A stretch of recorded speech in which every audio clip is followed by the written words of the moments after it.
Podcasts on unctv.org are made possible through the financial contributions of viewers like you, who invite you to join them in supporting UNC-TV.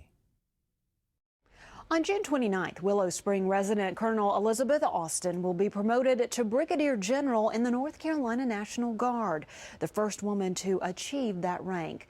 Colonel Eaustin recently stopped by our studios to talk about her new position and her career of service in the National Guard. Colonel Elizabeth Eaustin, welcome to North Carolina Now. Thank you. You were recently named the first female Brigadier General in the North Carolina National Guard. What does this promotion and the fact that you are the first female general in the North Carolina National Guard, what does that all mean to you?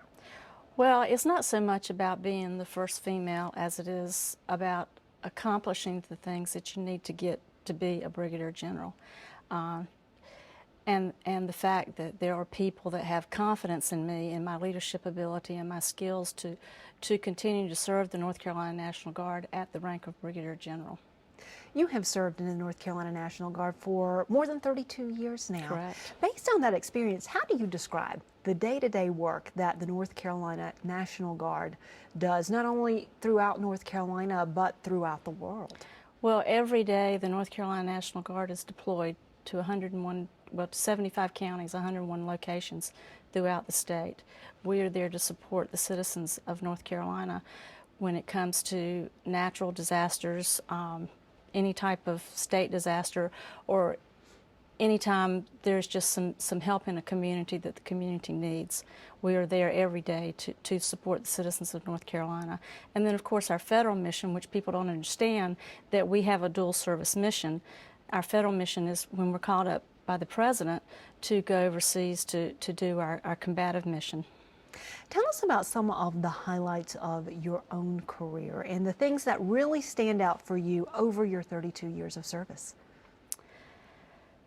Well, I joined the Guard, in fact, it'll be 33 years the 7th of July. And the only reason I joined the Guard was I was going to school, I was going to college, I was going to night school, and I joined to get tuition assistance to help pay for college. I had no plans of making it a career, and I certainly had no plans of being the first of anything. I was just going to get my tuition assistance and do my 6 years and leave. But I saw the opportunities that were available, and I pursued many of those opportunities. The most rewarding accomplishment I guess I had was when I completed the Officer Candidate School program at Fort Benning, Georgia.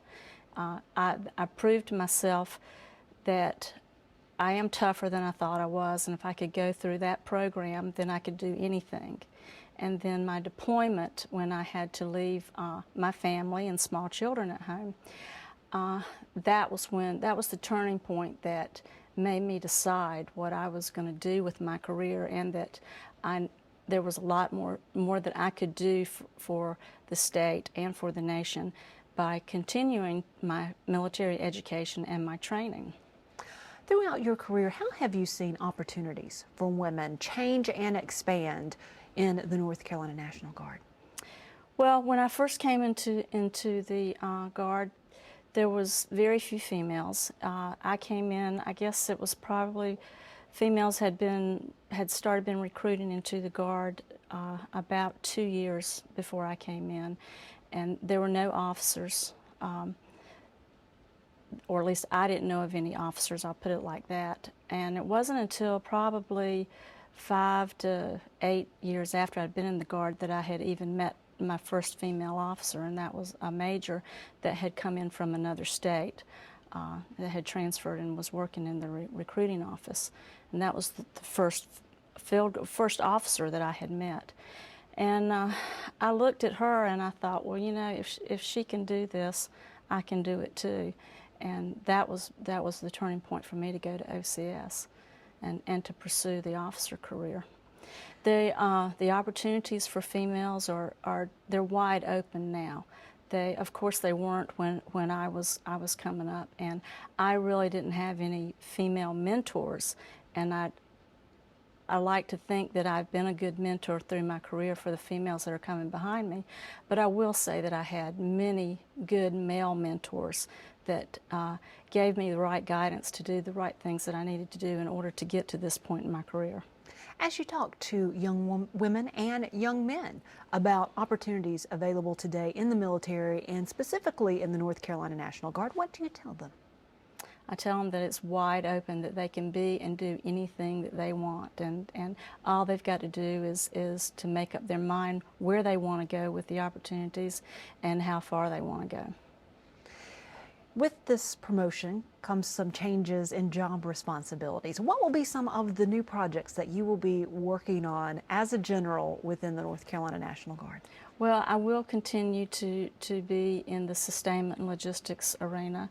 I will also get more involved in equal opportunity.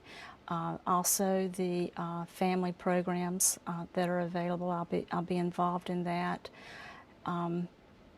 There's just a whole variety of things that I'll be involved. Safety, making sure that our soldiers are following the proper safety programs, and continue to help train the soldiers so that they'll be soldiers and airmen, so that they'll be ready to go off for their missions. Now that you have reached this milestone, are there other goals that you have for yourself and also for the North Carolina National Guard? Well, for myself, my next goal is to just be the best that I can in this job, and to continue to pursue my military education in the areas of joint assignments, and also to continue to build on my leadership skills. Finally, if our viewers want to connect up with the work of the North Carolina National Guard and learn more, what do they need to do? We're on Facebook, we're on Twitter, and we're also have a website, nc.ngb.army.mil.